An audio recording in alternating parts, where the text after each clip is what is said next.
Boker Tov, good morning. We continue with our 3-minute daily dose of Torah, looking at Pirkei Avot, chapter 3, Mishnah 11. It's a teaching of Rabbi Chanina ben Dosa, who is known for his own humility and piety. And he says the following: Kol shirat chet'o, kodemet lachachmato. Anyone whose fear of sin takes precedence to the knowledge that he gains, chachmato mitkayemet. That knowledge, you should know, will indeed endure. V'chol shechachmato kodemet liyirat chet'o, ein chachmato mitkayemet.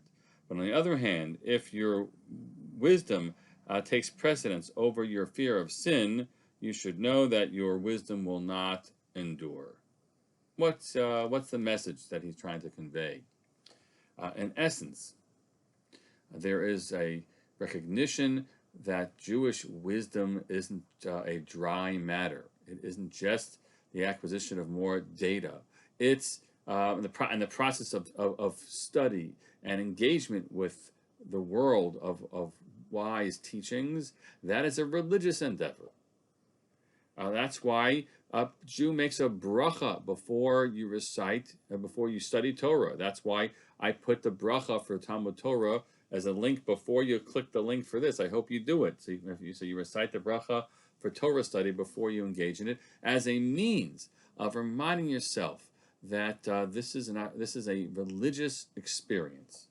And so, if a person has a mindset in which he fears sin, which is a broader statement of being God-fearing, of course, but you relate to your life as one in which all that you do is connected to the awe of the Lord above, and the desire to do right by God.